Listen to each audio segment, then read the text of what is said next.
Kirsten Hagland. I am the host of the Sonder podcast on faithwire.com, and we're so excited to be partnering with Faithbox to bring you some everyday faith, some devotional content every morning. You can wake up, have your cup of coffee, stretch, and have some good Jesus time. So we're starting with the topic of contentment for these next few days, and we'll jump right into day one. Therefore, I tell you, do not worry about your life, what you will eat or drink, or about your body, what you will wear. Is not life more than food, and the body more than clothes? Look at the birds of the air. They do not sow or reap or stow away in barns, and yet your heavenly Father feeds them. Are you not much more valuable than they?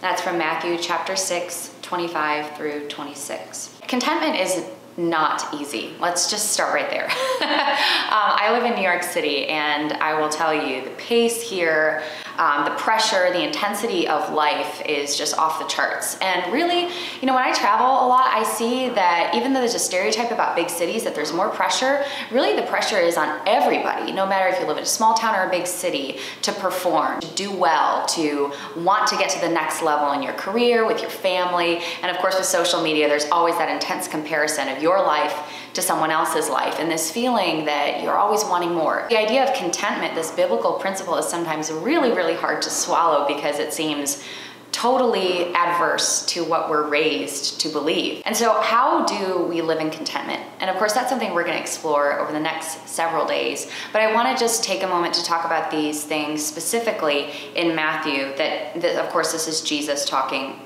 in the Gospel of Matthew. Therefore, do not worry about your life, what you will eat or drink, and hashtag first world problems, right? We now worry about the quality of the food and whether or not it's organic, and whether, if we're a vegan or a vegetarian, or we're not eating, gluten. We have all these issues where in Jesus' time it was really like, do not worry about your life, what you will eat or drink. Give us this day our daily bread. Food and water was a daily necessity that maybe some people were not guaranteed to have. So first of all, we should just step back and realize how grateful we should be to be able to have such a wonderful abundance of food and drink surrounding us and the options every single day. But do not worry about that, he says, which is also really hard because if some of you know, and I've talked about this in my podcast, part of my past is having struggled with an eating disorder. So when the Bible tells me, don't worry about what you'll eat or drink, that's just not quite as easy as it sounds. But of course, it's a command. Or about your body, comma, what you will wear. And I thought this was really interesting because he doesn't say, or about your body, period, or what you will wear. It's your body and what you will wear. I just tweeted this morning, actually, I was out shopping the other day, and I just bought another pair of black pants. And I have probably about 50 pairs of black pants. I have way too many pairs of black pants, but I bought another pair because I thought, oh, these are great, these are the best.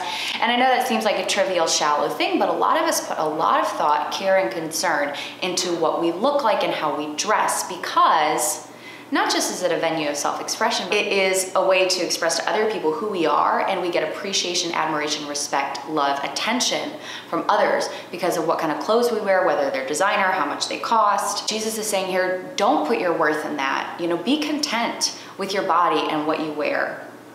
Is life not more than food, and the body more than clothes? And I love this, how he wraps it up. Look at the birds of the air. They do not sow or reap or store away in barns, and yet your heavenly Father feeds them.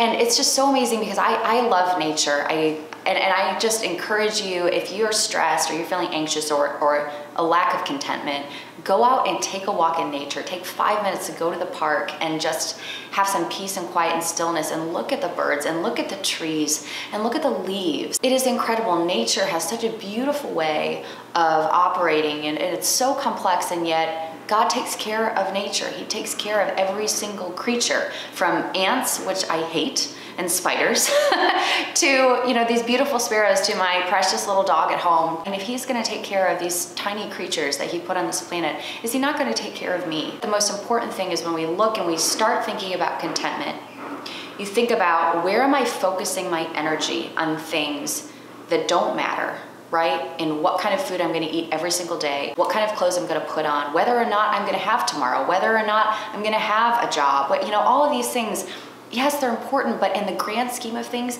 they don't matter because of Christ's love for us. He is gonna take care of it, no matter what. He's got you, he's got me. trusting that God has it figured out. He has a plan for you, and he knows what's going to happen tomorrow. He knows what you need, and he'll give it to you. So let him give it to you rather than you strive after it yourself. And that is truly the beginning of contentment.